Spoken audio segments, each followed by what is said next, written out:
pa yata siguro mamaya yung torta. Ay, uy, Mare! Nandiyan ka naman pala eh! Ay, bakit? May kita. Ay, dito ka. Oh, ano? Oh, yung taga-kabilang ano lang. Napaso, nasa ER. Grabe yung kondisyon niya. Ano? Bakit? Oo, paano ba naman nagpakulo ng malamig, ay, ng mainit na tubig? Oh. Eh tapos, hindi niya siguro na natilapunan siya. Ayun.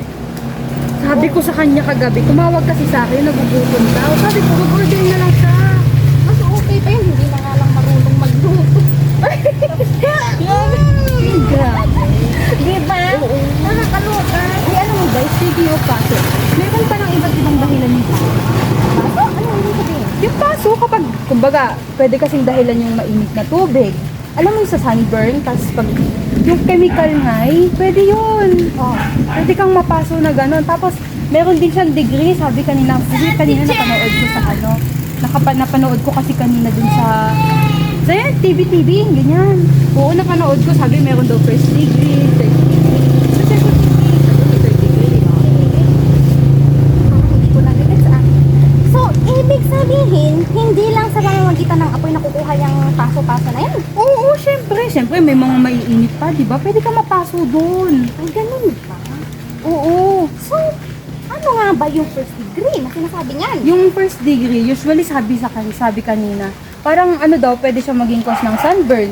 Ay, sunburn. Yung sa araw nga, di ba, pwede ka mag-sunburn doon. First degree daw yun. Tapos pag yung kape, parang yung nangyari kay Carol nga pwede daw yun. First degree daw yun. Kasi parang pula-pula lang, ganyan. Nakakatakot naman, kailangan Oo, talaga skin itong lang daw skin ito. ko.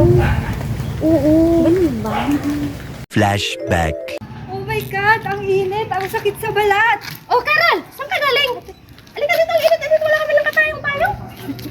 Nagkaayayaan kasi kaming mag-beach yung kahapon. Eh, hindi kami nakalagay ng sunblock. Ayun, na babad. Tapos, nagkaganito na yung skin ko. Ay, alaka! Grabe yung sunburn mo! Sobrang hot, di ba? Oo, sobra ka. Kaya nga naman wala na yung mukha ko eh. Maglagay ka mamaya ng aloe vera ha. May aloe vera naman siguro kayo na nakikita ko sa paligid niyo. Okay, ito yung gamitin mo. Pag ganyan mga sunburn, aloe vera yung gamitin mo. Nakakatulong kasi masult niya yung sakit. At syempre, ginigimit na itong burn na to. Ayan. At saka isa pa, wag mo. Aray, wait lang po. Dahan-dahan lang. Ay, sorry. Huwag mo lang siyang ano din ha, kamut-kamutin. Para hindi siya ma-irritate. At ito, ganito lang yung gamitin mo. Huwag kang gagamit dito pati ng petroleum jelly. Kasi yung petroleum jelly,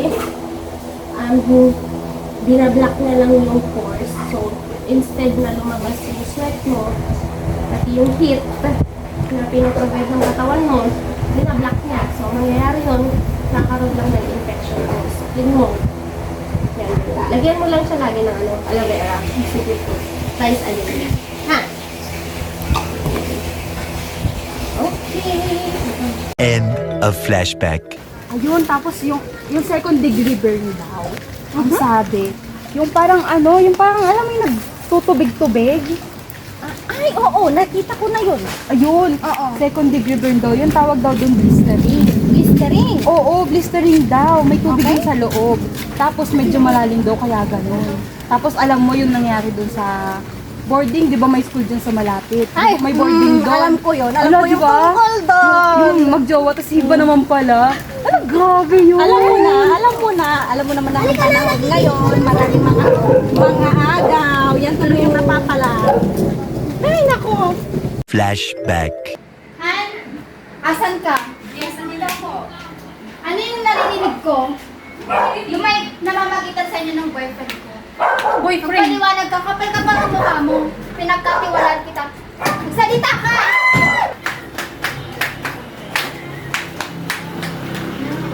Hoy! Anong nangyari dyan? Pambira kasi to, oh. Pinagbibita ka lang sa boyfriend niya. Pambira. Di ba sabi mo sa'yo? Iba yun! Pwede bili ka ng ice? Hindi pwede yung ice. Mas lalong masisira yung balat mo dyan. Anong gagawin ko dito? Tap water lang, halika. Ayan.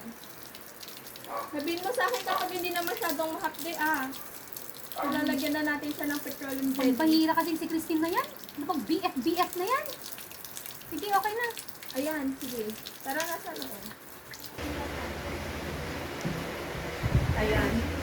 Wait nga lang, bakit parang ano na siya? Ano, baby-star na siya. Ha? Tignan mo. Huwag mong galawin. Ito, 3 times a day ka dapat maglalagay nito. Petroleum jelly. Bakit para saan ba yung petroleum jelly na yan? Ito kasi nagsisilbing parang ano ba, waterproof ng skin mo.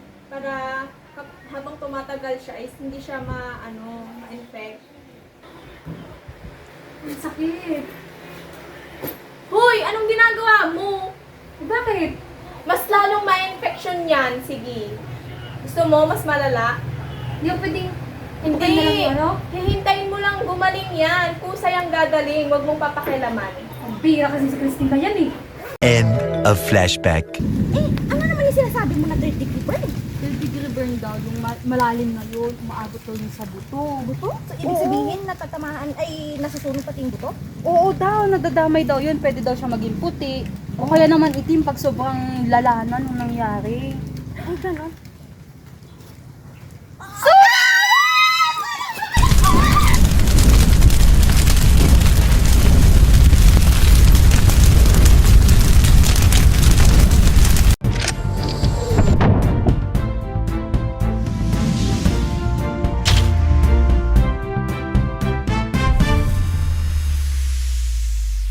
Magandang umaga Pilipinas, narito ang balita ngayong umaga. 6 na taong gulang batang babae nasunog dahil sa di inasang pangyayari sa bayan ng Pob Norte.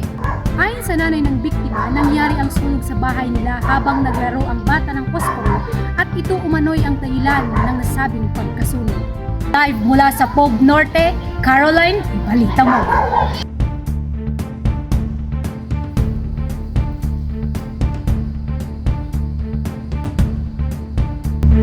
Maraming salamat, Ann. Narito tayo ngayon sa Poblasyon Norte, kung saan kasalukuyang nagaganap ang sunog. Narito ang isang medical expert na si Ma'am Lorraine. Ma'am Lorraine, ano po bang klase ng burn ang nangyari sa ating biktima? So yung klase po ng burn na nangyari sa ating biktima, kung makikita po ninyo, nagkaroon po siya ng 3rd degree burn kung saan naapektuhan ang kanyang balat kasama na ang kanyang buto. Ano naman po ang dapat at hindi dapat gawin kapag meron po tayong ganitong sitwasyon? Pinakamainam na gagawin natin is tumawag po tayo agad ng emergency or 911 or idala po natin ang pasyente or ang biktima sa pinakamalapit na ospital. Hindi po dapat natin gawin kung makikita nyo po sa pasyente. Kapag nakakita po kayo ng gantong nakatikit sa naapektuhang katawan ng parte ng pasyente, huwag natin itong tatanggalin or gagalawin. Hayaan po natin ang mga professional ang gumawa nito dun sa hospital. Pangalawa po is huwag po natin itong bubuhusan ng kahit anong tubig kasi maaari po itong magkaroon ng infection ang pasyente. Maaari po natin gawin upang ma-prevent ang anumang infection o komplikasyon sa katawan ng biktima. Kumuha lang po tayo ng malinis at malamig na cloth or gumamit po tayo nitong tinatawag na bandages upang matulungan maprotektahan ang nasunog na katawang bahagi ng katawan ng pasyente. Yun lang. Maraming salamat, Ma'am Lorraine. Dito po natatapos ang ating balita ngayong umaga. Balik sa'yo, Ann.